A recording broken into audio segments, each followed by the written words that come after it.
জন্য তুমি মাটির হওয়ার কারণেই তোমার সম্মান কমে নাই, কিন্তু তোমার এই সম্মানকে ধরে রাখতে হলে তোমার কথা হবে মাটির মতন, তোমার ব্যবহার হবে মাটির মতন। এই মাটির মতন ব্যবহার করতে হলে তোমার যেই কলিজা আছে ওই কলিজার মধ্যে সার্বক্ষণিক আল্লাহ তাআলার ভয় করতে হবে। আল্লাহ তাআলা বলেন, ইয়া আইয়ুহাল্লাযীনা আমানুত্তাকুল্লাহ, হে ঈমানদারগণ তোমরা আমি আল্লাহকে ভয় করো। আমানুত্তাকুল্লাহ করার মতন করো, যেইভাবে ভয় করলে তুমি একটা গুনার কাজ করার সাহস পাবে না। আমি আল্লাহকে ভয় করলে কখনো তুমি নামাজ ছেড়ে দেওয়ার চিন্তা আসবে না। আমি আল্লাহকে যদি ভয় করো রে বান্দা, তোমার এই বডির মধ্যে একটা হারাম বস্তু, হারাম কোন প্রাণী, হারাম কোন খাবার তোমার দেহের মধ্যে প্রবেশ করিতে পারিবে না। হাক্কা তুকাতিহি ওয়ালা তামুতুন্না ইল্লা ওয়া আনতুম মুসলিমুন, আর তোমরা মুসলমান না হইয়া মরিও না। এই জন্য আল্লাহ তাআলা বললেন, বান্দা দুনিয়াতে মরবা ঠিক আছে, তবে মুসলমান হইয়া মরো, মুসলমান হইয়া মরো। মুসলমান হইয়া মরলে তুমি সফল, মুসলমান হইয়া তুমি মরতে হবে। এই জন্য আল্লাহর পয়গম্বর নবী মুহাম্মদ রাসূলুল্লাহ সাল্লাল্লাহু আলাইহি ওয়াসাল্লামের কাছে যখন আয়াত নাযিল হলো, সাহাবায়ে কিরাম যখন এই খবর জানতে পারলেন, যখন বুঝতে পারলেন, বললেন, হে আমার সাহাবীরা, আল্লাহ তাআলা বললেন তোমরা মুসলমান হইয়া মরো, মুসলমান না হইয়া মরিও না। সাহাবায়ে কিরাম বললেন, ইয়া রাসূলুল্লাহ, ইয়া হাবিবাল্লাহ, আমরা তো ঈমান কবুল করেছি, মুসলমান হয়ে গেছি, আবার মুসলমান হতে হবে কেন? মুসলমান হতে হবে, মুসলমান হতে হবে, মুসলমান হতে হলে কাজটা কি করতে হবে?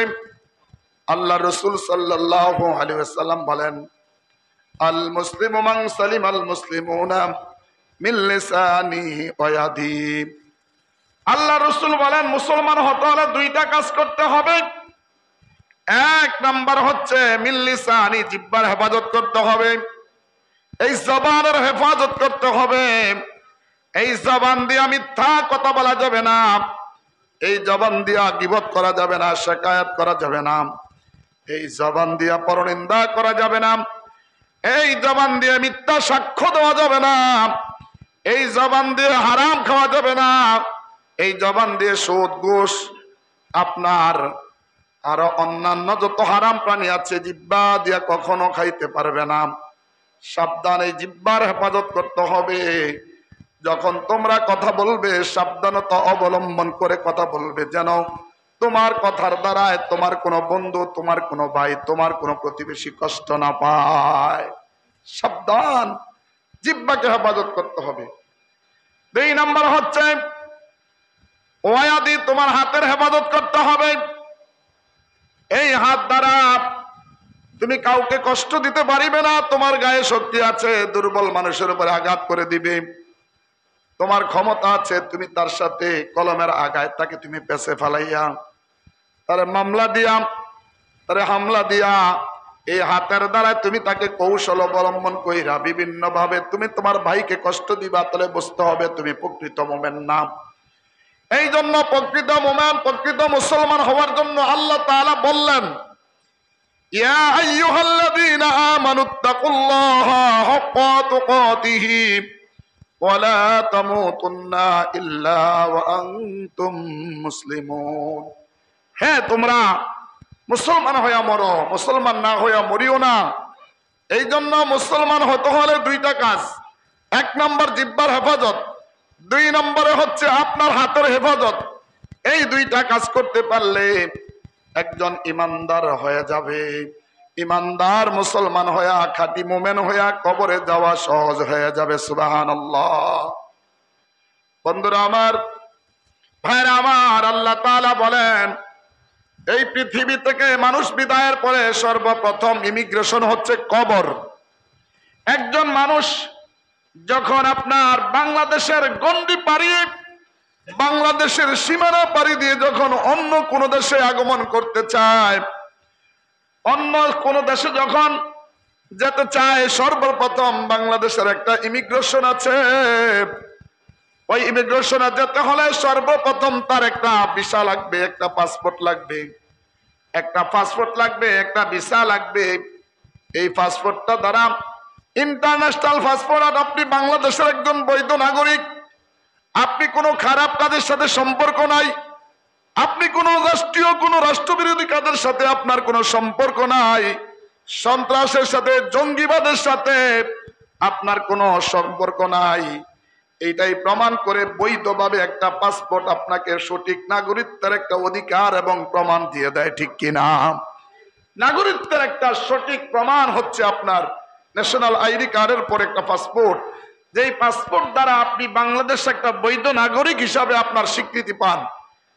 তাহলে আপনি যখন বাইরে যাবেন, আপনি কোনো দেশে ইন করতে হলে সর্বপ্রথম বাংলাদেশের এয়ারপোর্টে গিয়ে একটা ইমিগ্রেশনের ভিতরে যাইতে হবে, আর যেই দেশে যাবেন ওই দেশে একটা ভিসা লাগবে। কি বলেন, ঠিক কিনা? কি লাগবে? ভিসা লাগবে। তাহলে ভিসা এবং পাসপোর্টে বাংলাদেশের স্বরাষ্ট্র মন্ত্রণালয়, পররাষ্ট্র মন্ত্রণালয়ের সই সিল চাপ্পর যখন ওকে থাকবে, আপনি যখন ঢুকবেন সাথে সাথে আপনাকে ইমিগ্রেশন পরীক্ষা করবে। আপনার ভিসা পত্র চেক দিয়া মেশিনে ঢুকেয়া যখন দেখবে যে আপনি বৈধ, আপনার ভিসা পাসপোর্ট ওকে আছে, তখন আপনাকে স্যালুট দিয়ে সুন্দর মতন আপনাকে সম্মানের সাথে ইজ্জতের সাথে আপনাকে কি করবে, তারা আপনাকে ওই প্লেনে যাওয়ার জন্য আপনার টিকেটে যে বুকিং দিচ্ছেন আপনাকে একটা বোর্ডিং কার্ড দিয়ে দিবে, বলে যান, আপনার আর কোনো পেরেশানি নাই, আপনি যেই যেতে চান আপনার কোনো বাধা নাই। সুবহানাল্লাহ। তো এই দুনিয়া থেকে মানুষ যখন বিদায় হয়ে যাবে, আর বিদায় হওয়ার পরে কবর হচ্ছে মানুষের আখিরাতের প্রথম ইমিগ্রেশন। এই আখিরাতের প্রথম ইমিগ্রেশনে যেতে হলে সর্বপ্রথম আপনার পাসপোর্ট হলো ঈমান। পাসপোর্টটা কি? কথা বলে না। পাসপোর্টটা কি? ঈমান। আপনি যে লা ইলাহা ইল্লাল্লাহ পড়েছেন, এই ঈমান নামক পাসপোর্টের মধ্যে লা ইলাহা ইল্লাল্লাহর সিল আছে, ঠিক কিনা বলেন? ঈমান নামক সিল আছে, লা ইলাহা ইল্লাল্লাহ, আল্লাহ ছাড়া কোনো মাবুদ নাই, কোনো ইলাহ নাই। এই কথার সাথে সবাই একমত নাকি? অবশ্যই একমত। আল্লাহ ছাড়া কোনো মাবুদ নাই, কোনো ইলাহ নাই।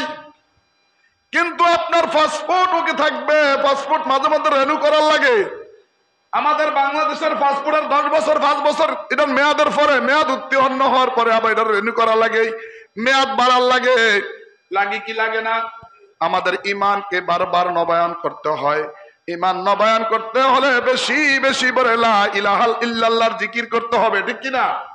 ঈমানকে নবায়ন করার জন্য, ঈমান নামক পাসপোর্টকে মজুত রাখার জন্য, ঈমান নামক সেই পাসপোর্টটাকে আপনার মেয়াদ সঠিক রাখার জন্য আপনাকে বেশি বেশি করে আপনি লা ইলাহা ইল্লাল্লাহর জিকির করতে হবে। লা ইলাহা ইল্লাল্লাহ শুধু মুখে বললে সারবে না, অন্তরের মধ্যে লালন করবে, আল্লাহ ছাড়া কোনো মাবুদ নাই, কোনো ইলাহ নাই, কোনো হায়াত দাতা নাই, মৌত দাতা নাই। আপনি যখন কোনো একটা পশু জবাই করেন তখন পড়তে হবে বিসমিল্লাহ, আল্লাহু আকবার, ঠিক না? আপনি একটা মুরগি জবাই করবেন, মোরগ জবাই করবেন, খাসি জবাই করবেন, গরু জবাই করবেন, আপনি যখন কোন পশুকে জবাই করেন সর্বপ্রথম কার নাম নিতে হবে? বিসমিল্লাহি আল্লাহু আকবার বলতে হবে। এই জন্য খেয়াল করতে হবে এই পশুটা জবাই করতে গিয়ে যেন আল্লাহর নাম ভুলে না যান, ঠিক কিনা? আল্লাহর নাম সঠিক রাখতে হবে। আজ বাংলাদেশে শিরকের সয়লাভ হয়ে গেছে। শিরিক এখন আমাদের তন্দ্রে তন্দ্রে আনাচে কানাচে ঢুকে গেছে রে ভাই। আমি দেখতে পাইলাম অনেক অনেক জায়গায় পীরের নামে পশু জবাই করে, উরুস মাহফিলের নামে গান বাজনা ভণ্ডামি আর নোংরামি শুরু হয়ে গেছে, ঠিক কিনা? ভাইরা আমার, ঈমান ঈমান ঈমান যদি ঈমান নামক পাসপোর্টকে যদি আপনি মেয়াদ উত্তীর্ণ করতে না চান, এই পাসপোর্টটা যদি ধরে রাখতে চান, তাহলে সার্বক্ষণিক শিরিক নামক অপরাধ থেকে আপনাকে বিরত থাকতে হবে, ঠিক কিনা? সর্বপ্রথম আপনাকে সব সময় আপনার একজন মহাব্বতের মানুষ নাম দিছে তরিকায়ে চিশতিয়া, মুজাদ্দিদিয়া, একবারে এই দিয়া হে দিয়া ফেস দিয়া সব মিলিয়ে দিলে একটা মাহফিল, নাম দিছে মাহফিল। মাহফিল দেওয়ার পরে এরপরে আপনার কি শুরু হলো? রাতের প্রথম প্রহরে মিলাদ দিল। রাতের প্রহরে মিলাদ টিলাদ ফরাইয়া একটু ওয়াজ করাইয়া যেই মাত্র মানুষগুলি একটু ঘুমে যাবে ওই মাত্র আপনার নারী পুরুষ মিলিত হয়ে নাচ গান শুরু করে দিল আর বলতেছে আমরা হচ্ছি খাঁটি সুন্নি। আছে না নাই? আফসোস, আপনি খেয়াল করেন, আমরা তো লা ইলাহা ইল্লাল্লাহ পড়েছি, ঈমান নামক পাসপোর্ট পেয়েছি। এই পাসপোর্টটাকে সঠিক রাখার জন্য লাল কালির জন্য কোনো দাগ না পড়ে সর্বদা 24টা ঘন্টা শিরিক থেকে আমাদেরকে বেঁচে থাকতে হবে, ঠিক কিনা বলেন ভাইরা আমার? তাহলে দেখা যাবে আপনি ঈমান নামক পাসপোর্ট আর আপনার আমল হচ্ছে ভিসা। আমল হচ্ছে কি তা? ভিসা। ভিসা বুঝলেন না? আপনি যে দেশে যাবেন ওই দেশের একটা ভিসা লাগবে। আর আপনি জান্নাতে যাওয়ার জন্য সর্বপ্রথম শ্রেষ্ঠ ভিসার নাম হচ্ছে আমল। আমল যদি আপনার সঠিক হয় রে আব্বা, আপনার আমলটা যদি নির্ভেজাল থাকে, শিরিক মুক্ত থাকে, বিদাত মুক্ত থাকে, কথা বোঝেন নাই? এই আমলটা এই ভিসার মধ্যে নকল আছে।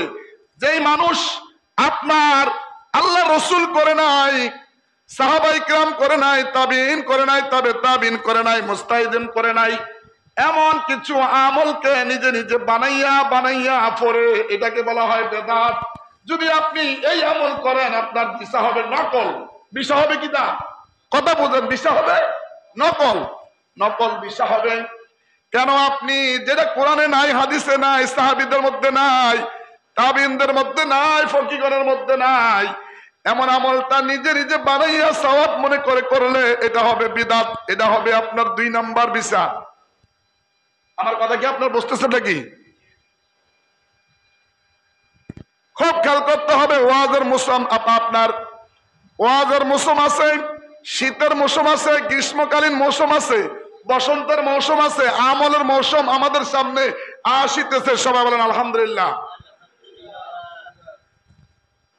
ওয়াজের মৌসুম এবং আমাদের যেই আমলের যে মৌসুম, তওবা করার, গুনাহমুক্ত জিন্দেগি তৈরি করার একটা মৌসুম সামনে আসতেছে।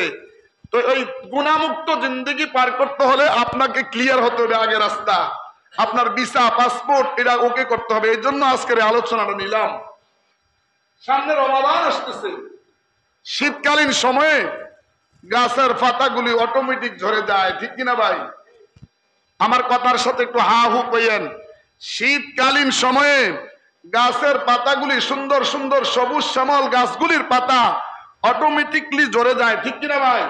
তাহলে বোঝা গেল যাহা ধরে তাহা ঝরে, যাহা ধরে তাহা ঝরে, যাহা ওঠে তাহা ডুবে। তাহলে আমরা আসছি আবার ডুবে যাব, ঠিক কিনা?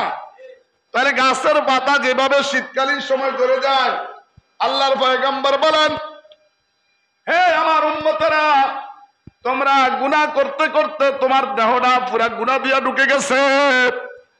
মাহে রমাদানের মতন মুবারক মাস আসলে পরে শীতকালে যেমনে শীতের কারণে গাছের পাতাগুলো ঝরে যায়, অটোমেটিক ঝরে যায়, মাহে রমাদানের নিয়ত করার কারণে, মাহে রমজানের মুবারক মাসের নিয়ত করার কারণে, রোজা রাখার কারণে, একটা নফল ইবাদত করার কারণে শীতকালের পাতাগুলো যেমনি করে গাছ থেকে অটোমেটিক ঝরে যায়, আমার আল্লাহর বান্দাগুলি, নবীর উম্মতের জীবন থেকে শীতকালীন পাতার মতন সমস্ত গুনাহগুলি অটোমেটিক ঝরে যাবে। কোন সুবহানাল্লাহ।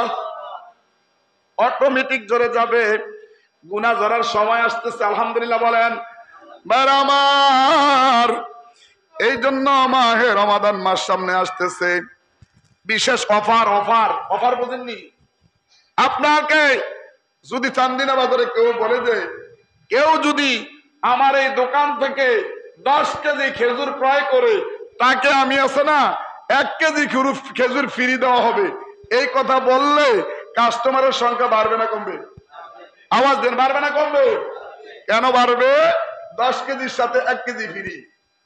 তাহলে আপনি বোঝেন, আল্লাহ রসুল বলেন এই পৃথিবীতে আপনার এমন একটি সময় আসতেছে, একটা নফল ইবাদত করলে, একটা আপনার অন্য সময় ফরজের সমান পরিমাণ সওয়াব পাওয়া যাবে। সুবহানাল্লাহ।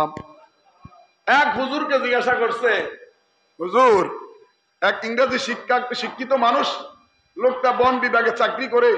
তো লোকটা হুজুরকে কয়, হুজুর, ইমাম সাহেব, আপনি বলেন কতটা নফল হইলে একটা ফরজের সমপরিমাণ হবে? কয়টা নফল করলে একটা ফরজ হবে, ফরজের সমপরিমাণ হবে? হুজুর চিন্তা করে দেখলেন এইটার হিসাবটা আমি কিভাবে দেব।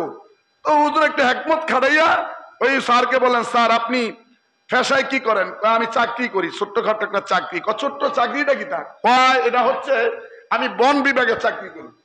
তাই নাকি? কহ তাহলে তো আপনি বন বিভাগে চাকরি করলে তো আমার এই প্রশ্ন আর করা লাগে না। কয় কেমনে?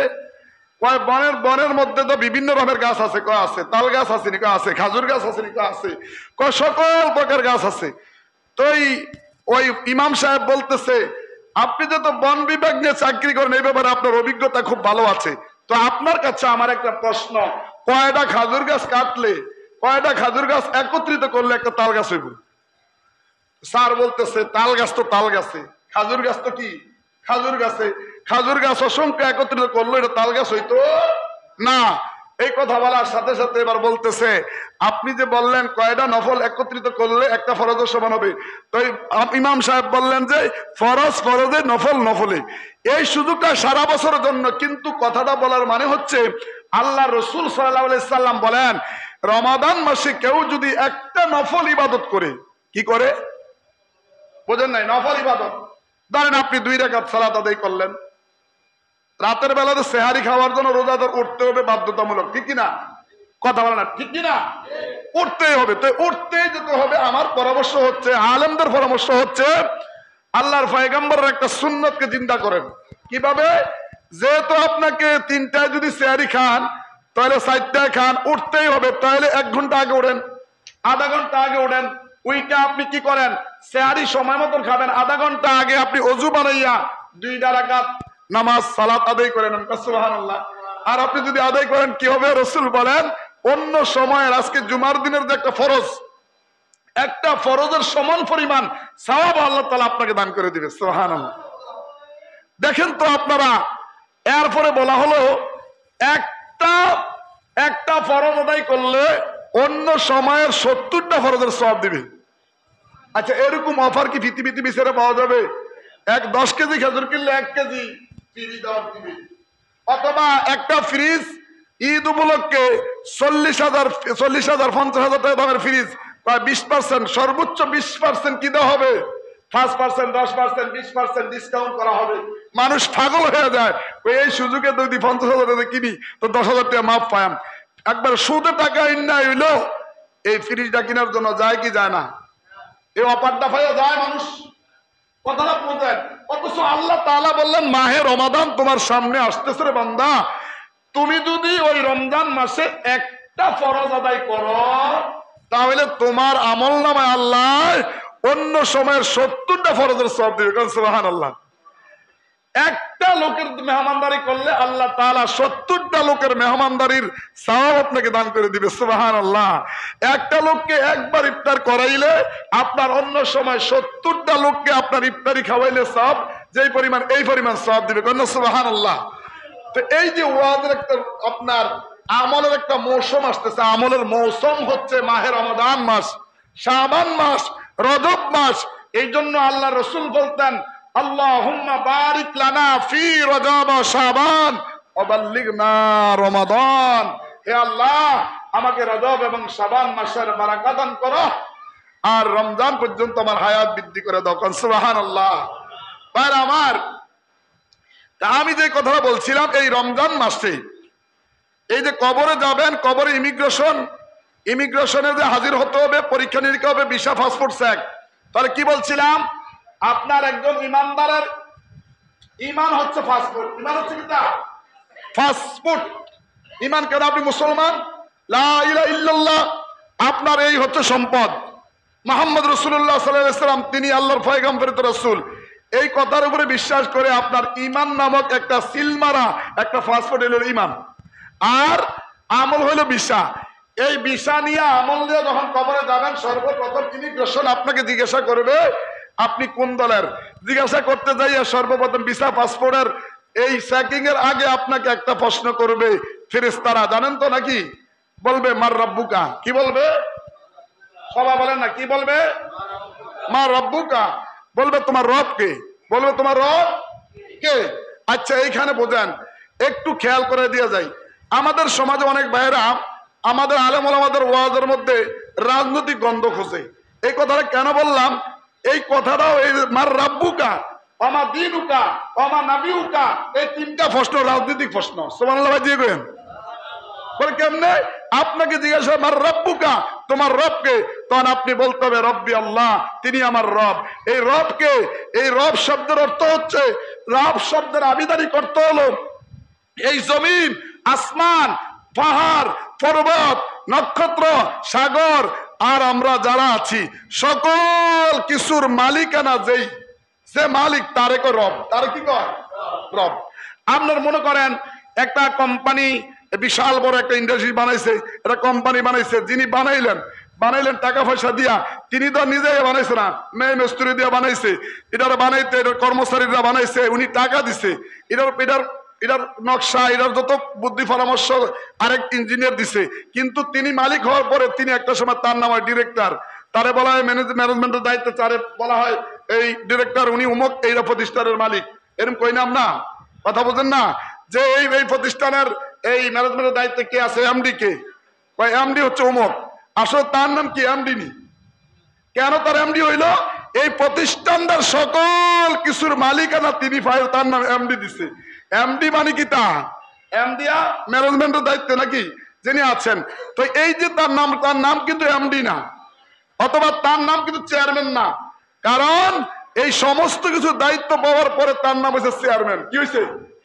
চেয়ারম্যান। নাম হয়েছে আবুল, নাম হয়েছে সালাম, সাব নাম হয়েছে রহিম, কিন্তু চেয়ারটাতে বসার কারণে তার নাম চেয়ারম্যান। কি না? চেয়ারম্যান। তো আমার আল্লাহ তো আল্লাহ, এই দুনিয়ার এই আসমান, জমিন, পাহাড়, পর্বত যা কিছু আছে সকল কিছুর একমাত্র শুধুমাত্র মালিকানা যার, তারে বলা হয় রব। তার কি বলা হয়? রব। তাহলে ক্ষমতার মালিক কে? বিশ্বাস হয়নি আপনাদের? এখন আমাকে দেশে কেউ যদি বলে সমস্ত ক্ষমতার মালিকানা জনগণ, আপনি কি বলবেন? আলহামদুলিল্লাহ, নাউজুবিল্লাহ। তো না, বিশ্বাস করা যাবে?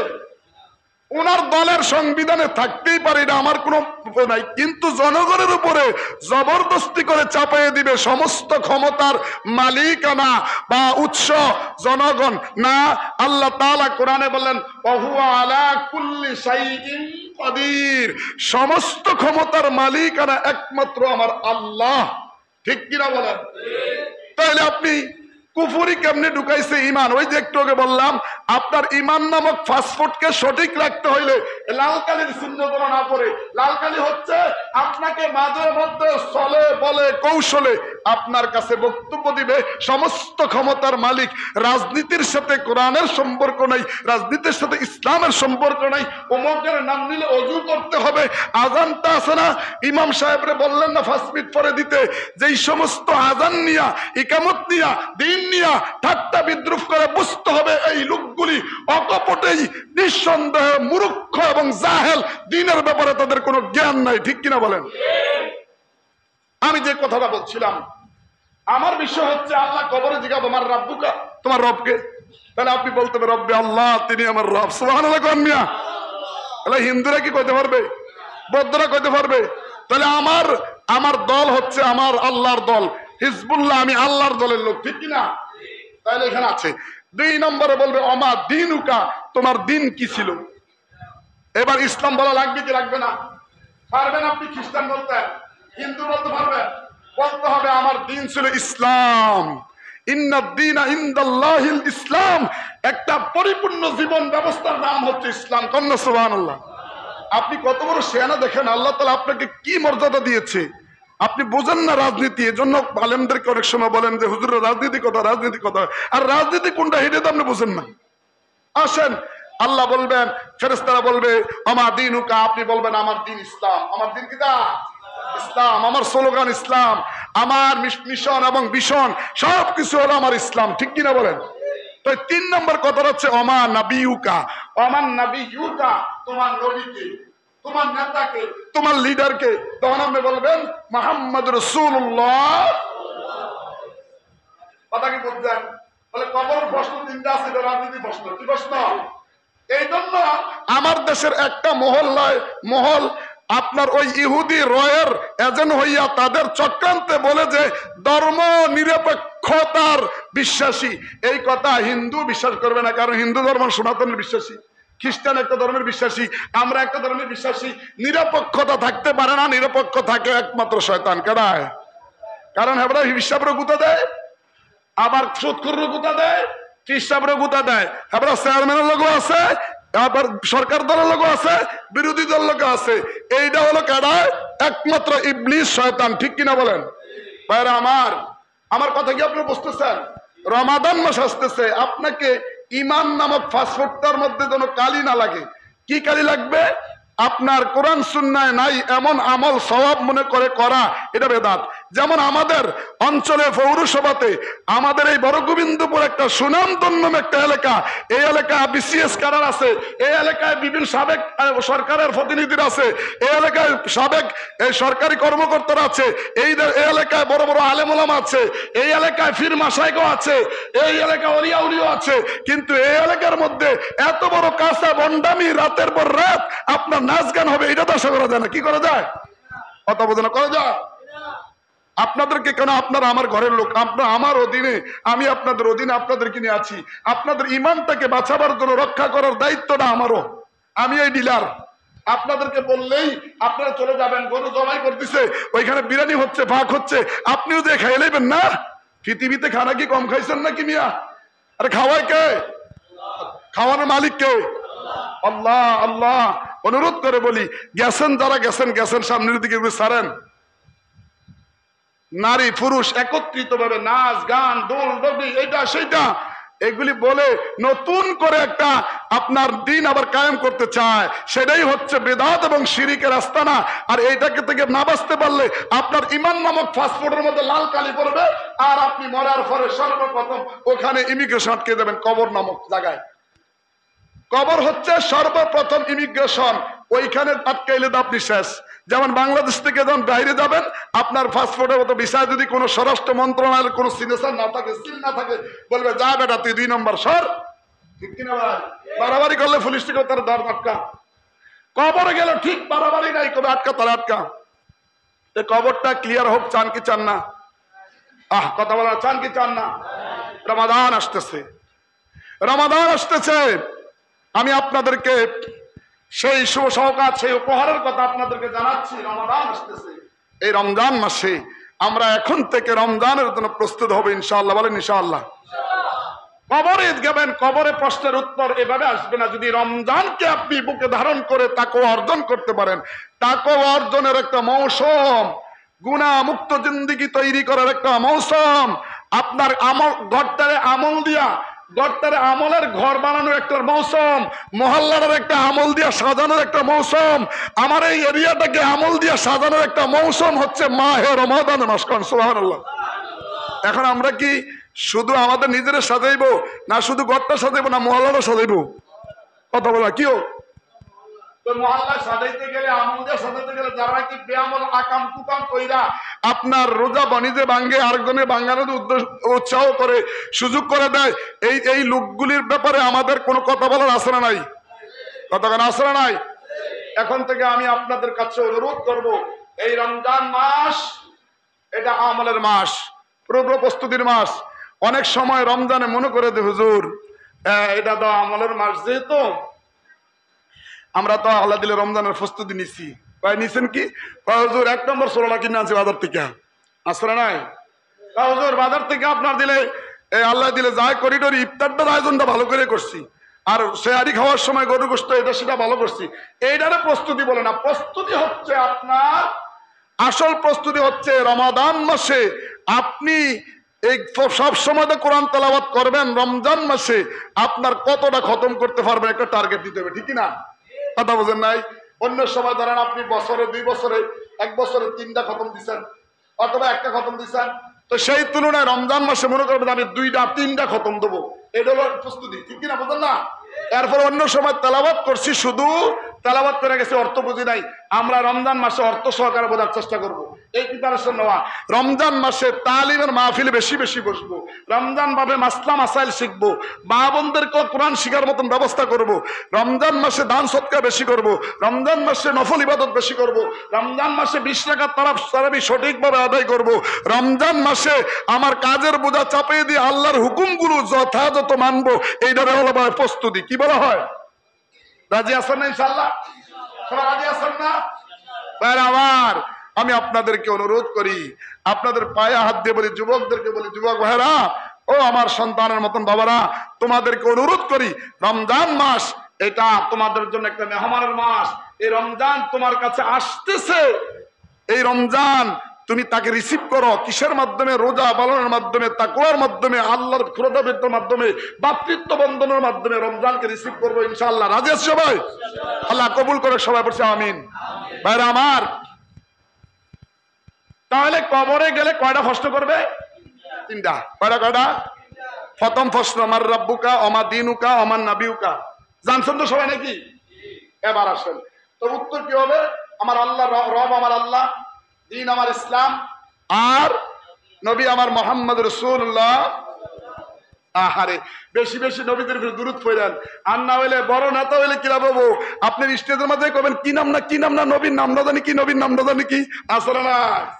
আহারে, এত বড় নেতা, যেই নেতার পেছনে তোমার জিন্দেগি শেষ করতেছ, যেই নেতাকে তুমি কল্পনা করতে করতে সময় নষ্ট করতেছ, যেই নেতার পেছনে তুমি আপনার সময় কাটাইয়া তোমার গুরুত্বপূর্ণ দিন নষ্ট করতেছ, যেই নেতার কথায় তুমি তোমার ভাইয়ের মাথায় বাড়ি দিতেছ, ওই নেতায় বক্তব্যের মঞ্চে যাইয়া নবীর নাম বিছিরে হয় না। আসলে না, চিন্তা করেন আপনি কার পেছনে দৌড়াচ্ছেন। আল্লাহ তাআলা বলেন, ইয়া আইয়ুহাল্লাযীনা আমানুত্তাকুল্লাহ, তোমরা আল্লাহকে ভয় করো, ওয়াকুনু মা'আস সাদিকিন, তোমরা সত্যবাদীদের অনুসরণ করো। কারে কইছে? সত্যবাদীদের।